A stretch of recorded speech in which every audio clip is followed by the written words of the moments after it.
Oma Opa dan Bapak Ibu Saudara sekalian yang dikasihi dalam Kristus. Kembali lagi bersama dengan saya Ibu Susi dan Miss Cantik Kali Christine, Ibu Feli dan ada Romo Roni. dan Mbak kita yang luar biasa Mbak. Kembali lagi dalam acara kita. Oke, hari ini Orang Kudus hari ini. Wow, hari ini kita luar biasa, tanggal 23 Oktober 2023 kita akan membahas Santo Yohanes dari Capistrano. Beliau hidup di abad ke-14. Luar biasa ya Romo ya. Masih ada catatannya ya kalau di Katolik ya. Semua tersusun Semua. rapi. Yang tertulis tetap tertulis. Luar biasa. Silakan Romo, dikisahkan supaya kita semakin mengenal. Ya, Santo Yohanes dari Capistrano ya. Itu orang kudus yang luar biasa. Dia lahir dalam keluarga bangsawan. Ya, keluarga bangsawan berarti keluarga yang segala sesuatu sudah ada dan tersedia. Segalanya sudah ada, kaya kan. Tetapi dalam perjalanan waktu ketika dia merasa ada panggilan, dia meninggalkan semua harta kekayaan di istana dan kemudian dia berjuang untuk menjadi pribadi yang hidup dalam kesederhanaan.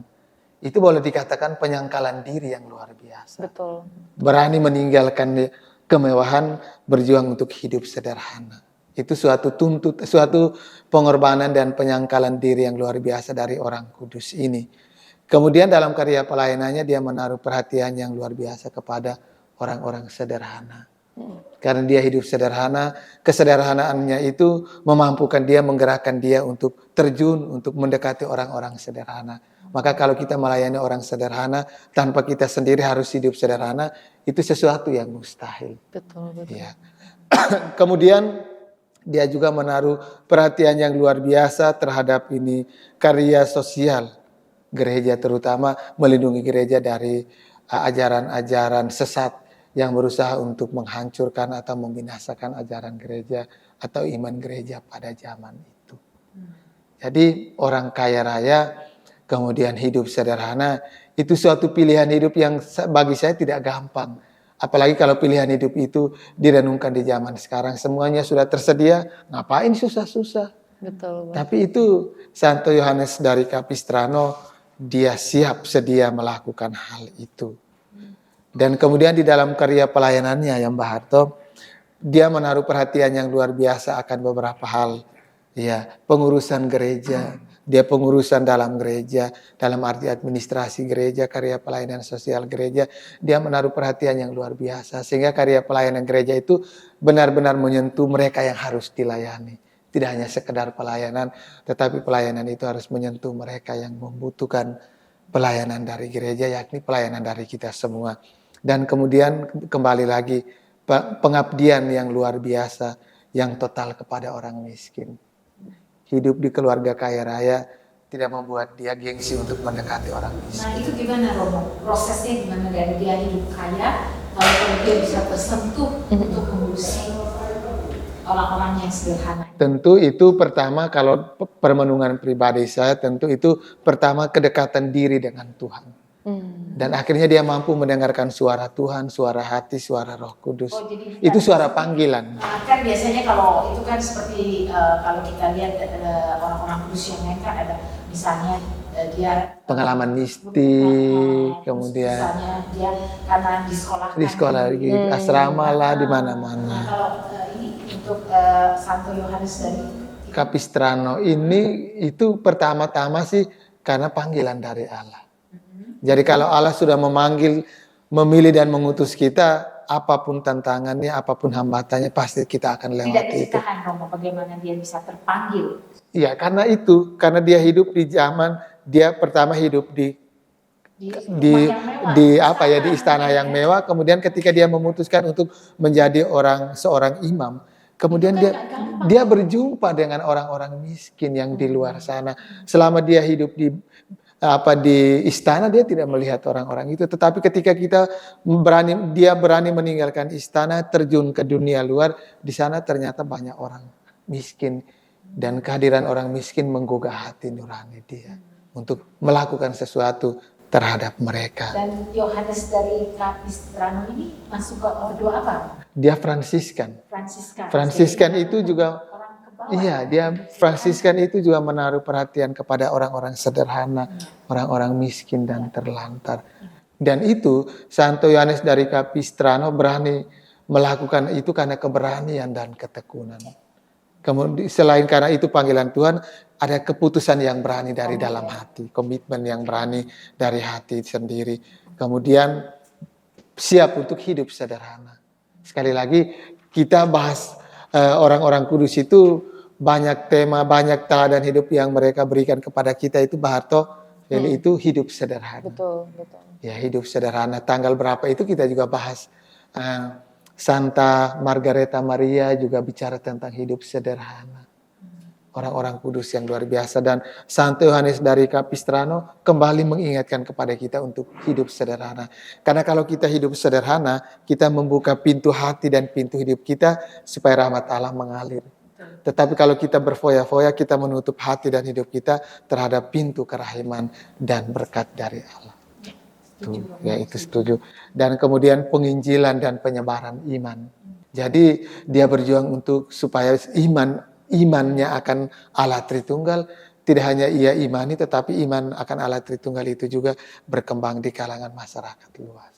Dan itu butuh keberanian. Dan kemudian yang terakhir, pengabdian kepada Allah. Dia mau mengabdikan seluruh hidupnya hanya kepada Allah, melayani Allah yang ada di dalam diri sesama yang lain. Dan akhir hayatnya gimana? Dan akhir hayatnya dia menjadi seorang Fransiskan yang tetap setia, rendah hati dan Dia sederhana. tetap di Eropa atau mungkin dia ada Dia tetap berkarya di sana. Berkarya di sana dan kemudian menjadi orang kudus yang luar biasa, yang menginspirasi. Teladan hidupnya menginspirasi banyak orang. Dan termasuk kita yang hadir di studio maupun mereka yang menyaksikan kegiatan tayangan ini di rumah. Semoga teladan hidup Santo, walaupun fisiknya, raganya sudah sekian puluh ribu tahun sudah pergi, dan dia sudah kembali bersatu dengan Bapa di surga, tetapi spiritnya, semangatnya masih hidup sampai sekarang ini. Ini Romo yang mengherankan saya, dia akan ikut perang juga. Ya, ikut perang. Tentara melawan pasukan Muslim. Nah, yang saya herani, apakah pada waktu itu gereja itu punya pasukan, punya satuan tentara? Tentara. Ya. Artinya lagi pada waktu Kayak perang salib ya. salib, ya.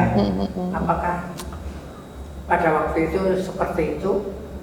Kalau ya, mengapa sekarang tidak? Tidak ada tentara katedral, tentara apa? dari gereja maksudnya gitu. Gereja. Di Indonesia kita juga ada beberapa romo tentara yang mereka tugasnya mendampingi para militer. Ya, dan kan Om Mbah Harto bilang kenapa sekarang tidak ada lagi pasukan? Karena dunia semakin berkembang, itu menjadi tanggung jawab negara menjaga keamanan. Ya, sementara kita tanggung jawab kita adalah menjaga agar warisan iman kita tetap terjaga dengan baik. Jadi antara negara dan agama sudah membangun kerjasama yang baik.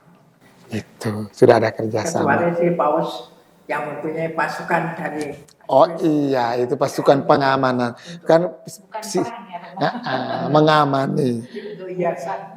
Bukan hiasan, Mbak. Nanti kita Buat dimarahi. pajangan. Itu menjaga keselamatan di dunia ini.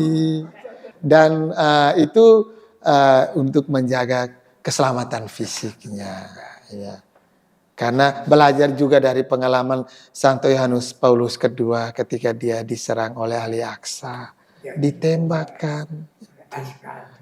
ahli Aksa, pengalaman itu membuat penjagaan terhadap Sri Paus semakin diperketat. Jadi itu bukan hiasan, Mbak Harto. Bajunya dengan seperti boneka ya. Bajunya itu biar tidak menakutkan. Bajunya itu Betul, bisa. Ya. Iya. Dan yang kedua ini, pada waktu dia menyerang dan memenangkan itu pada tahun 1456 ya. Nah, ketika saya hitung dari kelahiran dia itu sudah umur 70 tahun. Nah, kemudian wafatnya juga 1456 juga. Berarti pada waktu dia ikut perang itu sudah usia 70 tahun. Sudah mbah-mbah. Ternyata bisa memimpin pasukan itu. Nah, sekarang umur 60 sudah suruh Pensiun. dulu begini dulu. Iya Mbak Harto, kalau umur 60 masih aktif, yang generasi berikutnya pensiun dini nanti. Betul. Iya. Dia sendiri memimpin perang, dalam arti dia menyusun strateginya Mbak Harto, supaya bagaimana memenangkan perang itu. Bukan pegang kayak di lapangan. Ya, jadi dia Kantor. mengkoordinir Iya. supaya pertempuran dari pihak kita, pasukan pihak kita bisa memenangkan hal itu. Tapi yang lebih mengherankan lagi dia itu militer, tapi kok rendah hati, sayang kepada orang miskin, kemudian menyumbangkan kekayaannya untuk gereja, kemudian berbakti kepada gereja. Itu kayaknya itu Karena senjata yang paling utama yang dia pegang bukan senjata pistol atau apa, tetapi doa. Tuhan. Oh iya. Doa itu senjata yang paling ampuh, sehingga doa itu melunakkan hatinya. Sehingga luar biasa dia orang kudus yang pemberani. Pemberani. Betul. Si pemberani merupakan salah satu dari Kebajikan Kristiani.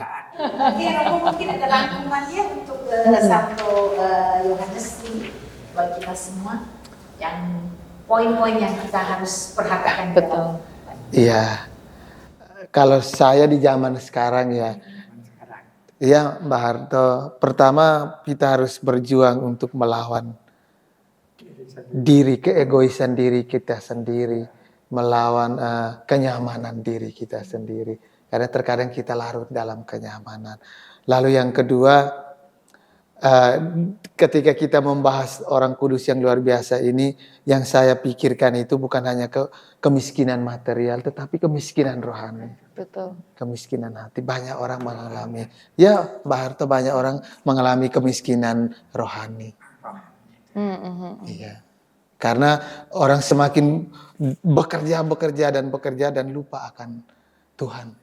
Betul. Lupa untuk mendekatkan diri pada Tuhan. Tetapi banyak orang yang semakin rajin bekerja, semakin rajin berdoa. Maka gereja membutuhkan kita semua yang hadir di sini untuk menjadi jembatan, untuk menjadi perpanjangan tangan Allah, untuk perlahan mengetuk hati mereka yang mungkin selama ini agak jauh dari gereja, agak jauh dari Tuhan. Mbak Harto ingat bacaan kemarin, bacaan pertama.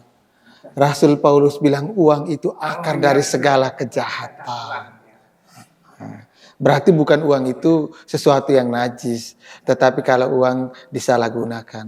Kalau tidak bisa dikontrol ya, Romo ya, apapun yang berlebihan Itu menjadi pintu tidak baik. menuju kecelakaan Betul. total. Itu kecelakaan di jalan tol. Oke, terima kasih Romo sharingnya dan Opa. Ya, sebelum kita tutup kita berdoa. Mari kita siapkan hati untuk berdoa. Dalam nama Bapa dan Putra dan Roh Kudus. Amin. Terima kasih Tuhan untuk pertemuan yang luar biasa di pagi hari ini bersama Mbak Harto, Bu Susi, dan juga bersama Feli.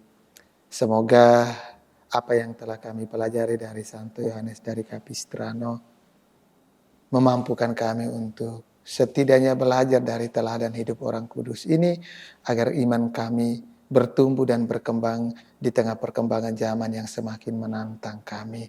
Berkati kami semua agar kapan dan dimanapun kami berada, kami mampu menjadi berkat bagi banyak orang. Dengan perantaraan Kristus Tuhan kami, amin. Tuhan bersamamu. Semoga kita semua di studio dan mereka semua yang ada di rumah yang menyaksikan tayangan ini diberkati oleh Allah, kuasa Bapa, Putra, dan Roh Kudus. Terima kasih banyak, sampai jumpa.